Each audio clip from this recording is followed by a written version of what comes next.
É normal que as pessoas todas queiram ter o melhor para elas. Portanto, a mim, pessoalmente, não me choca que o Gerson tenha ido procurar melhores condições financeiras que o Flamengo não poderia pagar ou não estava na disposição de lhe pagar.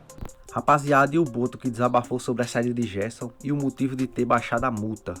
Assista até o final essa entrevista e deixa sua opinião aqui nos comentários. Vamos para o vídeo. Hora de uma negociação de repente para o Flamengo ser um valor e para outros clubes ser outro. Isso é normal, isso acontece, por exemplo, eu trabalhei no Benfica, que é o maior clube de Portugal, maior em termos de dimensão e de títulos, e o preço para o Benfica é um e o preço para o Braga, não é, é outro. Isso é normal.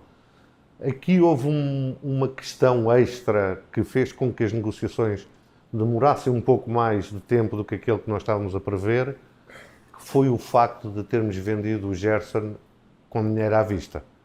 E quando os clubes sabem que tivemos um encaixe de dinheiro à vista, neste caso foram 25 milhões de euros, começam a querer que a gente pague também à vista, ou que quando vamos parcelar os jogadores, que as parcelas sejam mais pequenas, e nós não quisemos nunca entrar nisso e por isso algumas negociações demoraram mais tempo do que o normal. Porque se cedêssemos a essas demandas dos outros clubes, daríamos um mau sinal para o mercado e todos os clubes nos passariam a pedir menos parcelamento, mais dinheiro à vista, e nós não quisemos dar esse sinal ao mercado.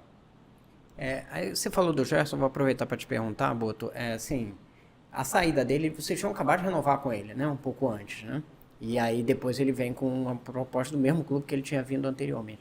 De alguma forma, e vocês negociaram uma cláusula ali, que era uma cláusula de um valor bom, mas que dava para pagar, digamos assim, à vista. Vocês se sentiram de alguma forma, eu não diria essa palavra traídos, mas assim, que vocês não estavam esperando que ele fosse voltar com uma proposta no meio do ano? Não, isso é, lá está, mais uma coisa da emoção. O futebol é uma indústria. É uma indústria e é uma indústria que gera dinheiro, e é normal que as pessoas todas queiram ter o melhor para elas. Portanto, a mim, pessoalmente, não me choca que o Gerson tenha ido procurar melhores condições financeiras que o Flamengo não poderia pagar ou não estava na disposição de lhe pagar. Falando um pouco disso do Gerson, até para esclarecer todos os torcedores, nunca houve pelo Gerson uma proposta de 29 milhões, como dizem que houve. Nunca houve. Houve uma proposta que era de 18 milhões de euros, que depois poderia chegar a 28 milhões de euros, com bónus, e muitos desses bónus eram irreais. Até para vos dizer, alguns dos bónus implicavam a entrada do Zenit, uma possível entrada do Zenit na Champions League. É óbvio que nós não podemos negociar assim, não é? De uma coisa que pode acontecer, como pode não acontecer, não é? Pela situação política que se passa lá.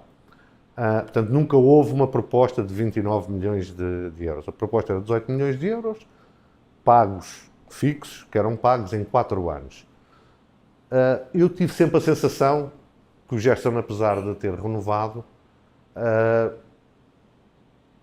aspirava a mais salário, o que é natural, não há aqui nenhuma crítica a ele, porque isso é natural em todos nós que somos profissionais. E percebemos que o Zenit poderia voltar à carga. E então, o baixar a cláusula foi para obrigar, no caso dele querer sair, recebermos o dinheiro à vista.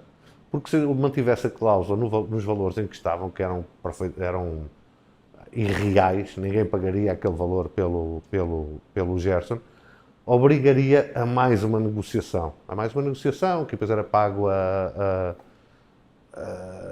parcelado, mais desgaste numa altura em que nós não queríamos ter desgaste aqui na equipa, e então aquilo que nós pensámos foi, temos um valor que o clube pode pagar, que o Zenit pode pagar, se eles chegarem a acordo, se eles vierem, só sai por esse valor. E isso foi acordado até com todo o staff do Gerson, que só sai de se pagarem à vista o valor da multa.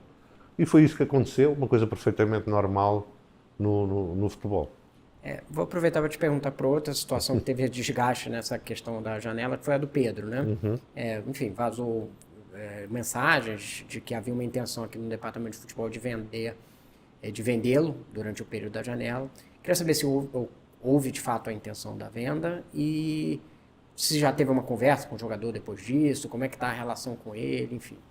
Em relação ao Pedro, o mais importante é que tudo aquilo que se falou e que foi dito e que foi público sobre o Pedro resultou num Pedro diferente, num Pedro que neste momento ajuda e muito o Flamengo e que se ajuda a ele próprio na sua valorização como jogador. Tudo o resto são coisas normais que acontecem dentro de clubes. Nunca houve uma intenção de vender. Era uma altura em que o Pedro não estava a ser utilizado, mas não havia uma intenção de vender por nenhum valor que não fosse aquele que nós sabíamos que o Pedro tem. Só que o Pedro que está a jogar hoje.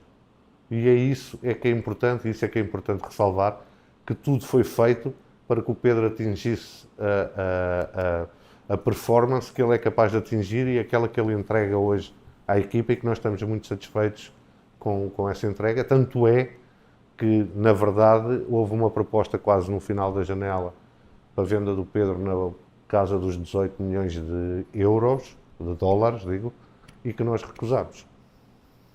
Eu ia te fazer exatamente essa pergunta. Foi do clube árabe, né? Sim, o clube do Catar. O clube do Catar, né? E aí, entrando aí, então, um pouco ainda nesse assunto, né? Uma das coisas que logo quando você chega no Flamengo é de você tentar blindar um pouco mais o departamento de futebol. Mas a gente sabe que aqui no Flamengo é difícil ficar 100% blindado tudo, né? E aí teve a situação também do Dela Cruz, né? Com o Runco, o médico. Como é que foi para você? Ele nitidamente ficou chateado com essa conversa que vazou também. Como é que foi conversado isso com o Dela Cruz? E, enfim, depois o Runco acabou saindo do departamento médico. Aqui é importante realçar que o clube agiu como tinha que agir, que deu todo o suporte e todo o apoio ao atleta. Eu tive uma conversa nesta sala com ele muito grande, onde expressei toda a solidariedade e todo o empenho em ajudá-lo numa situação que não era fácil para ele. E o importante também é que o Dela Cruz está aqui pronto para nos ajudar no que falta da temporada. Duas das contratações que a gente viu que tiveram maior impacto aqui no time, inclusive, foram o Saul e o Samuel Lino, né?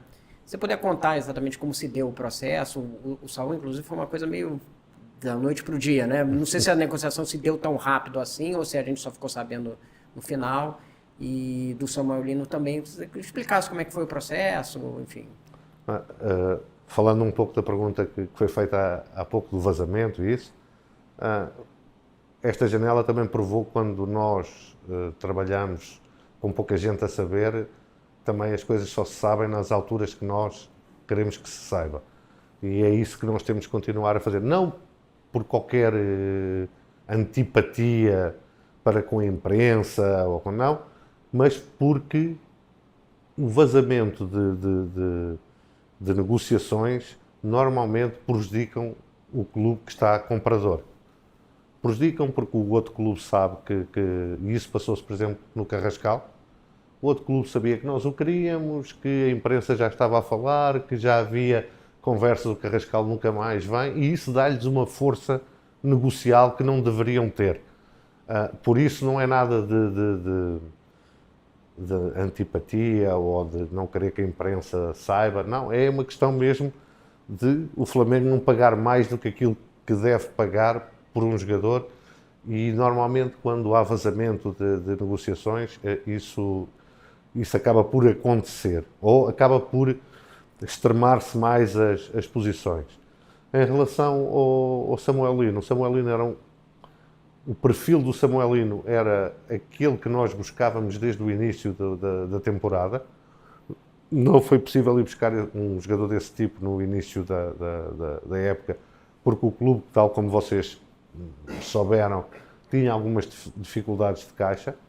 Depois, na segunda janela, ou nesta janela que acabou agora, que já tínhamos uma disponibilidade financeira maior, foi sempre o alvo número 1 que nós tínhamos, sabendo da dificuldade que era contratar um jogador que ainda estava em alta na Europa e que era disputado por 2 clubes campeões dos seus países e que iam disputar a Champions League. E foi um trabalho de convencimento do jogador, que demorou o seu tempo, mais até do que a negociação com o clube e depois a negociação do salário do jogador. Foi mais do convencimento do jogador que seria uma boa decisão para a sua carreira ele voltar ao Brasil e ao Flamengo. O Saúl foi uma oportunidade porque o mercado é sempre dinâmico, não é? Nós tínhamos um plano de contratações, depois houve algumas saídas inesperadas, como disse a do Gerson. Nós tínhamos nessa altura um problema também nos volantes, porque tinha-se dado a lesão do Eric, e aparece um jogador que pode fazer essas 2 posições, que estava livre no mercado, mas que estava já com o pé no avião, e isto é verdade, para ir para o Trabzonspor. A negociação realmente deu-se numa noite, no jogo com o São Paulo, salvo erro. Nós jogámos aqui com o São Paulo em casa, acho eu, foi esse jogo. E nessa noite eu fui encostar-me, eram para aí 5 da manhã, 6 da manhã do Brasil, mas já com o jogador fechado e já pronto para vir para o Brasil e não para o clube onde ia.